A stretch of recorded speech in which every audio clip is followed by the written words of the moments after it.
Hello दोस्तों, good morning. स्वागत है आप सभी का इस यूट्यूब चैनल पर। कैसे हो आप सभी? उम्मीद करती हूँ आप सब बहुत ही अच्छे होंगे एंड मैं भी ठीक हूँ। तो आज मैं इस वीडियो में बताने वाली हूँ कि सीटेट की तैयारी आप लोग किस तरीके से करें। सबके मन में एक ही विचार आ रहा है बार बार कि सीटेट की तैयारी हम कैसे करें, कहाँ से शुरू करें। तो आज मैं इस वीडियो में सारे बातों पर टिप्पणी करूँगी, डिस्कस करूँगी कि आप किस तरीके से पढ़ें कि आपका सीटेट क्वालिफाई हो जाए, फर्स्ट अटेम्प्ट में ही आपका सीटेट क्लियर हो जाए। तो देखिए, आपको सही रणनीति अपनाना है, तभी आपका सीटेट फर्स्ट बार में ही पास होगा। आप इधर उधर भटकेंगे तो नहीं हो पाएगा और अभी भी से ही आप तैयारी में लग जाइए सीटेट के लिए। ये मत सोचिए कि सीटेट फरवरी में होगा, अभी जनवरी है, दिसंबर है, एक महीने में अच्छे से कवर हो जाएगा, चाहे आप फर्स्ट पेपर की तैयारी कर रहे हो या सेकंड पेपर की। ठीक है, आज मैं दोनों टॉपिक पे बात करने वाली हूँ। आप लोग लास्ट तक आप वीडियो को ज़रूर देखिएगा। ठीक, तो मैं जिस तरीके से सीटेट क्वालिफाई की थी, मैं किस तरीके से आप पढ़ी थी, उसको भी शेयर करूंगी। तो सबसे पहले आपको करना क्या है कि अभी जो लोग फार्म को अप्लाई नहीं किए हैं सीटेट, क्योंकि सीटेट सबके लिए अनिवार्य है, तो देखिए, आप अभी फार्म को अप्लाई नहीं किए हैं तो आप फार्म को भर दीजिए, क्योंकि अब लास्ट डेट आने वाली है 18 दिसंबर को। 18 दिसंबर या 15 दिसंबर ऐसे ही लास्ट डेट है। तो आप 2-3 दिन पहले ही आप अपने फार्म को फिलअप कर दीजिए। आज 10 तारीख हो गई है, ठीक है, 10 दिसंबर है, तो फार्म को फिलअप कर दीजिए। और रही बात, सबसे ज़्यादा आपको ध्यान देने की ज़रूरत है कि आप अगर जो फार्म अगर अप्लाई किए हैं, भरे हैं, उसको अच्छे से जांच लें, अच्छे से देख लें। अगर जो भी मिस्टेक हो उसमें अभी संशोधन करवा लेंगे, ठीक है, बाद में पछतावा ना हो, क्योंकि मुझसे जो गलती हुई है, हम नहीं चाहते हैं कि वो आपसे भी गलती हो। तो जब गलती हो जाती है तभी एक दूसरे से शेयर किया जाता है कि आप लोग ऐसी गलतियां मत करिएगा, ठीक है।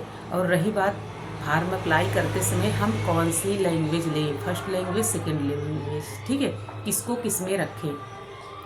तो देखिए, आप हिंदी, इंग्लिश, संस्कृत, यही में आपको अपना सेकंड लैंग्वेज या फर्स्ट लैंग्वेज आपको चूज करना रहता है। तो आपका अगर फर्स्ट लैंग्वेज हिंदी और सेकंड संस्कृत, या तो फर्स्ट इंग्लिश और सेकंड संस्कृत या हिंदी, जो भी आपका फर्स्ट सेकंड लैंग्वेज होगा उसको आप अच्छे से देख लीजिएगा, ठीक है। क्योंकि देखिए, इसमें भी आप कंफ्यूज हो जाते हैं कि हम इंग्लिश से उसमें मेरा हो गया, मिस्टेक हो गया, हमको संस्कृत लेनी चाहिए, फर्स्ट लैंग्वेज मेरा संस्कृत होना चाहिए, सेकंड हिंदी होना चाहिए। तो जो जो चीज़ आपका अच्छे से है, मतलब मजबूत है, उसको आप फर्स्ट लैंग्वेज में रखिए, और जो आपका थोड़ा वीक है उसको सेकंड लैंग्वेज में रखिए, ठीक। इसी तरीके से आप करिएगा। तो अगर आप का अच्छा है लैंग्वेज, तो फर्स्ट लैंग्वेज आप हिंदी रख लीजिए, सेकंड लैंग्वेज आप अपना जो भी रखिए। अगर इंग्लिश करना चाहते हैं तो इंग्लिश रखिए, नहीं तो संस्कृत रखिए। देखिए, फर्स्ट पेपर सेकंड पेपर दोनों लोगों के लिए ये वीडियोज है, ठीक है। पहले आपने फार्म को अच्छे से फिलअप कर लिया, फिर सारी चीज़ आप डिटेल से भरे हैं जो, उसको देख लीजिए कि मेरी गलती कहाँ है, क्योंकि थोड़ी थोड़ी मिस्टेकें जो होती हैं ना, हमको पेपर देने से वंचित कर देती हैं। तो आप सब कुछ देख के अच्छे से फार्म को फिलअप करिए। 2026 का सीटेट आपको देना है, और पहली बार में ही आपको पास करना है, चाहे हाउसवाइफ हो, चाहे जो भी हो, लेकिन सबको आपको पहली बार में ही पास करना है। उसके लिए आपको अच्छे से तैयारी करना है। तो अभी भी टाइम है, आप अभी क्या करना है कि अपने सीटेट के सिलेबस को देख लेना है। सीटेट वेबसाइट पे आप जाइए, वहाँ से प्रीवियस ईयर पेपर और सिलेबस को डाउनलोड कर लीजिए, ठीक है। सिलेबस को डाउनलोड करिए, प्रीवियस ईयर को डाउनलोड करिए। आप देखिए कि मेरे सिलेबस में इतने इतने टॉपिक हैं, और प्रीवियस ईयर में कहाँ कहाँ से क्वेश्चन पूछा गया है, उसको आप देखिए अच्छे से। जब आप इसको करेंगे तो आपको पता चलेगा कि कहाँ से, कौन से टॉपिक से क्वेश्चन पूछा गया है। बाकी मार्केट में तो बुक मिल जाती है, लेकिन कुछ पब्लिकेशन की बुक होती है जो, जिसमें गलत भी दिया रहता है, आंसर दिया रहता है गलत, बाकी तो मॉडल आपको मिल जाएगा मार्केट से ही। रही बात, आपको एनसीईआरटी बुक को फॉलो करना है। अगर आप सीटेट पेपर दे रहे हैं, ठीक है, तो आपको सेकंड पेपर है, सीटेट आप देना चाह रहे हैं, तो आपको डिटेल से ही पढ़ना पड़ेगा। फैक्ट टू फैक्ट नहीं हुआता है, लाइन टू लाइन उठा के दे दिया जाता है, ठीक है। तो एनसीईआरटी बुक को आप ले लीजिए, अच्छे से आप पढ़िए, क्योंकि सेकंड पेपर अगर आपका है तो एसएसटी का वेटेज ज़्यादा बड़ा होता है और उसका सिलेबस भी काफ़ी बड़ा है, सबसे बड़ा सिलेबस है। जितना अभी आप सीटेट में 5 सब्जेक्ट रहेंगे तो पाँचों में सबसे बड़ा अगर आपका वेटेज रहेगा एसएसटी का रहेगा। सेकंड पेपर की मैं बात कर रही हूँ, और फर्स्ट पेपर वालों का तो 5 सब्जेक्ट रहेगा। उनका हिंदी, इंग्लिश रहेगा, संस्कृत रहेगी, सीडीपी रहेगा, ईवीएस, मैथ। इसी से आपको सिर्फ 5 सब्जेक्ट पढ़ना है। तो अगर जिसका हिंदी संस्कृत रहेगा तो इंग्लिश नहीं रहेगा, या तो हिंदी इंग्लिश रहेगा, अपना मतलब अपने हिसाब से आपको लैंग्वेज चूज करना, लेकिन 5 ही सब्जेक्ट आपके रहेंगे और आपको अच्छे से पढ़ना है। सीडीपी को भी बहुत अच्छे से पढ़ना है, क्योंकि लाइन टू लाइन देता है, और पेडागोजी को भी बहुत अच्छे से ध्यान देना है। उसमें कुछ होते हैं जो निगेटिव और पॉजिटिव टैगवर्ड होते हैं, उसको अच्छे से आपको पकड़ना है, समझना है, समझ के आपको करना है। बाकी एनसीईआरटी बुक को अच्छे से फॉलो करना है और वाईटी का भी सहारा लेना है। आप अगर कोर्स लेना चाहते हैं तो 599 या कुछ ऐसे समथिंग मिलते हैं, तो आप कोर्स को परचेस कर लीजिए। लेकिन सेल्फ स्टडी बहुत ज़्यादा ज़रूरी है, सेल्फ स्टडी आपको करना पड़ेगा। जैसे एनसीईआरटी बुक को आप ले लीजिए, अच्छे से पढ़ लीजिए, अभी भी टाइम है, अच्छे से। फिर उसके बाद अपने तरीके से नोट्स बनाइए, अपना खुद का नोट्स बनाइए कि पॉइंट टू पॉइंट क्या है, मेन क्या है इसमें, उसको आप नोट करते जाइए। आपका बहुत अच्छे से पास हो जाएगा। लेकिन बहुत सारे टॉपिक्स ऐसे हैं जहाँ से बहुत बार क्वेश्चन पूछा जाता है, उसको रिवीजन करना है। जैसे पियाजे, वाइगोस्की, कोहलबर्ग, यहाँ से तो भर भर के क्वेश्चन पूछे जाते हैं। इसको तो आपको छोड़ना नहीं है, इसको अच्छे से ही करना है।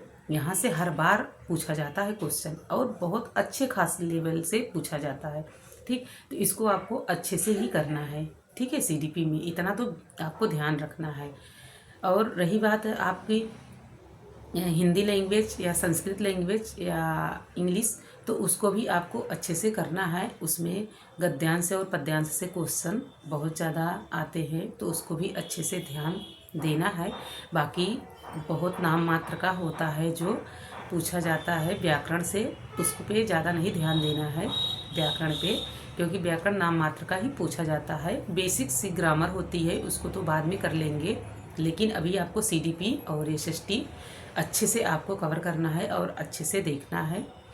और फर्स्ट पेपर वालों को सीडीपी और ईवीएस और मैथ होगा, तो मैथ देखिएगा जो आपका होगा, तो अच्छे से आपको देखना है अभी से। क्योंकि देखिए, अभ्यास होना बहुत ज़्यादा ज़रूरी होता है, क्योंकि मैथ में अभ्यास ही मांगता है, तो अभ्यास बहुत ज़्यादा होना चाहिए फर्स्ट पेपर वालों के लिए है। और सेकंड पेपर में भी मैथ और साइंस लेते हैं, तो देखिए आप लोग उसकी भी तैयारी करिए ना। जो लोग को एसएसटी होगा एसएसटी करिए, लेकिन अगर मैथ और साइंस है तो उसको भी अभी से ही तैयारी आप करिए, ठीक है। तो आपका बहुत अच्छे से पास हो जाएगा, और फर्स्ट बार में ही पास हो जाएगा। बहुत बड़ा एग्ज़ाम नहीं है, अभी भी टाइम है, बहुत अच्छा खासा आप कर ले जाएंगे।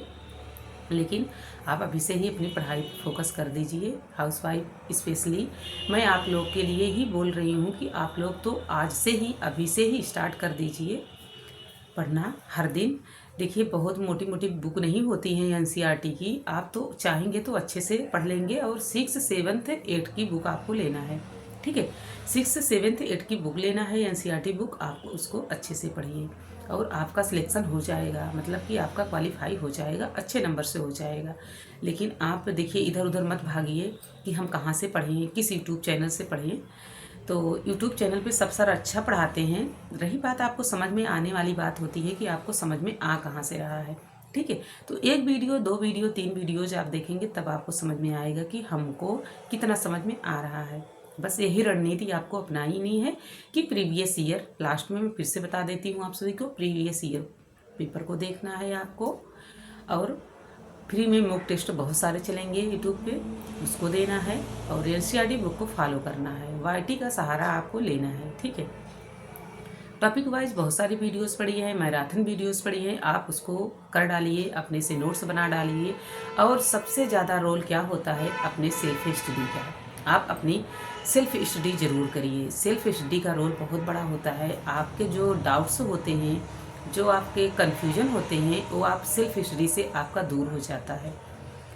क्योंकि देखिए, अगर एक टीचर से आप पढ़े हैं तो टीचर कुछ और बताए हैं, किसी अन्य टीचर से पढ़ेंगे तो वो कुछ और बताएंगे। ठीक है, तो जब ठीक है आप दोनों में मैच करिए कि क्या है, फिर उसके बाद अपना सेल्फ स्टडी करिए तो आपका बहुत अच्छा स्कोर भी आएगा और अपने ऊपर भरोसा भी हो जाता है कि मुझे ये चीज़ आ रही है, हम कर ले जाएंगे। जब आप इतना कर ले जाएंगे ना, तो जब आप मॉक टेस्ट देंगे ना तो आपको अच्छा स्कोर आएगा और आप एग्ज़ाम हॉल में भी बहुत अच्छे से कर ले जाएंगे। क्योंकि कथन और कारण से बहुत सारे क्वेश्चन आते हैं, वहाँ पे टाइम मैनेजमेंट करना बहुत ज़्यादा पॉसिबल हो जाता है, नहीं हो पाता है मैनेज।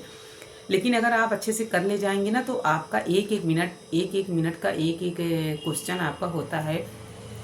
और कथन और कारण से बहुत ऐसे ही क्वेश्चन पूछा जाता है जो आपका टाइम उसी में चला जाता है। तो अगर आप अच्छे से डिटेल से पढ़े रहेंगे, और क्या होता है ना कि एग्जामिनर लाइन टू लाइन दे देता है एनसीईआरटी बुक से ही उठा के, तो आप अगर डिटेल में पढ़े रहेंगे ना तो आप अच्छे से कर ले जाएंगे।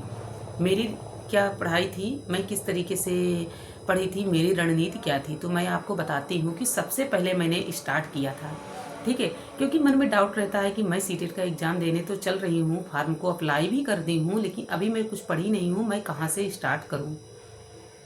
तो आपको क्या करना है कि आपको सिलेबस को डाउनलोड करना है, प्रीवियस ईयर को डाउनलोड करना है या मार्केट से बुक मंगवा लीजिए, प्रीवियस ईयर को सॉल्व करिए और एनसीईआरटी बुक को आप अच्छे से करिए और ये आप यूट्यूब का सहारा ले लीजिए। बस इतना ही आपको करना है, आपका बहुत अच्छा नंबर आएगा। ठीक है, मेरे कहने से आप इतना ही करिए और कम से कम आप 8 घंटे तो पढ़िए ही पढ़िए, 7-8 घंटे अपना टाइम दीजिए पढ़ने के लिए, तो आपका बहुत अच्छा स्कोर हो जाएगा।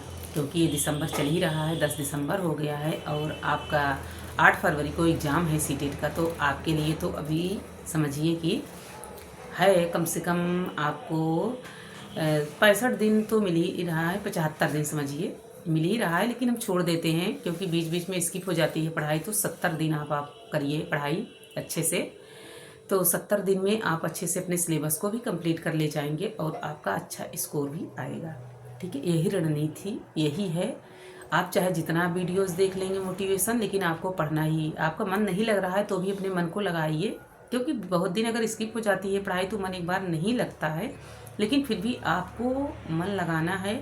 एक दिन 2 घंटे पढ़िए, अगले दिन 3 घंटे पढ़िए, फिर 4, डेली 1-1 घंटे आप बढ़ाइए और आपका मन लगने लगेगा। बस आप इतना ही कर लीजिए, आपका सीटेट अच्छे से पास हो जाएगा, फर्स्ट बार में ही आपका पास हो जाएगा।